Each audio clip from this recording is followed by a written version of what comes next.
आप सभी प्रिय भाई बहनों को प्रभु यीशु मसीह के पवित्र नाम से जय मसीह की। भाई आज स्टैनली के द्वारा बेहतर प्रतिदिन मसीही जीवन की संपूर्ण उन्नति हेतु दैनिक मनन मई 25 हरे पेड़ और सूखी लकड़ी पाठ पहला पतरस 4 अध्याय 12 से 19 वचन। जब वे हरे पेड़ के साथ ऐसा करते हैं तो सूखे के साथ क्या कुछ ना किया जाएगा। लूका 23 अध्याय का 31 वचन। यीशु ने हमारे लिए दुख उठाया, इस कारण हमें दुख उठाने की आवश्यकता नहीं है। या आधुनिक प्रचार मंचों से उठने वाली सबसे लोकप्रिय ललकारों में से एक है। दर्शक दीर्घा में बैठे बाइबल के अनपढ़ लोग प्रत्युत्तर में हालेलुया पुकारते हैं। शैतान ने हमें कितना भ्रमित कर दिया है, वह हमें ईश्वरीय प्रकाशनों और पूर्वानुमानों से कितनी दूर ले गया है। टेलीविजन से सुसमाचार प्रचार करने वाले शब्दशाह इसी शिक्षा पर जोर देते हैं। जब तक श्रोतागण और दर्शक इस शिक्षा की मूर्खता को समझ पाते हैं कि उन्हें भ्रमित कर दिया गया है, अत्यधिक विलंब हो चुका होता है। परमेश्वर हम पर दया करें। या पीढ़ी क्रूस के मार्ग के स्थान पर वैकल्पिक मार्गों को खोजने में प्रयासरत है। सभी मसीहियों की यह बुलाहट है कि वे मसीह के साथ मसीह के लिए दुख उठाएं। दूसरा तिमुथियुस 2 अध्याय 11-12 वचन। फिलिपियो 1 अध्याय 29 वचन। दुख उठाना परमेश्वर की अनंत काल की योजना में है। इतिहास में मसीह की मृत्यु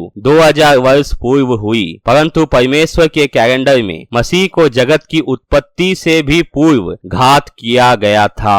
अनंत भूतकाल की यह घटना अनंत भविष्य काल का गीत बनेगी। प्रकाशित वाक्य 13 अध्याय का 8 वचन। यीशु के अनुसार मसीही जीवन प्रारंभ से अंत तक दुख उठाने का जीवन है। इसलिए उसने शिष्यता के संदर्भ में प्रतिदिन क्रूस उठाने की बात कही थी। लूका 9 अध्याय का 23 वचन। हरा वृक्ष और सूखी लकड़ी की प्रतीकात्मकता उस दुर्व्यवहार को दर्शाती है जो हमें मनुष्यों की ओर से मिलेगा। यहूदियों ने एक बार यीशु से कहा था, तुझ में दुष्टात्मा है। यूहन्ना 8 अध्याय का 52 वचन। जब उन्होंने ऐसा कहा तब उनका क्या अभिप्राय था? क्या हम विवाह बंधन से नहीं जन्मे? पद 41। क्या वे अप्रत्यक्ष रूप से उसके विवाह पूर्व माँ के गर्भ में आने पर चोट कर रहे थे? उसके स्वयं के भाइयों और बहनों ने एक बार उसके लिए कहा था, उसका चित्त ठिकाने नहीं है। मरकुस 3 अध्याय का 21 वचन। जब लोग परमेश्वर के पुत्र के विषय में ऐसी बातें कह सकते हैं जिससे मन, वचन और कर्म से कोई पाप नहीं किया गया था, तब हम क्यों दूसरों के दुर्वचन से आहत हो जाते हैं? यद्यपि वह बुद्धि का सदैव मानवीकरण था, उसके अधिकांश वचनों को गलत समझा गया। उसने जितना आवश्यक था उससे एक शब्द भी ना अधिक कहा ना कम। तब क्या हम गलत समझे जाने के क्रूस पर चढ़ने से बच सकते हैं? इससे अधिक पीड़ादायक और कोई बात नहीं कि व्यक्ति के परिवार वाले उसके बैरी बन जाएं, परंतु कई बार हम इससे भी बच नहीं सकते।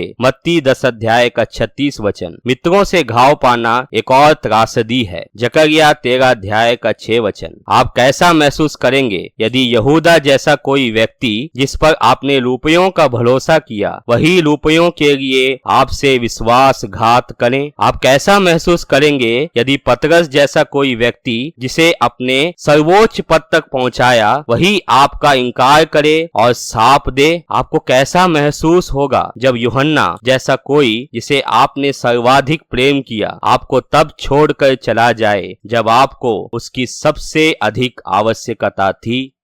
आप सभी भाई बहनों को जय मसीह की।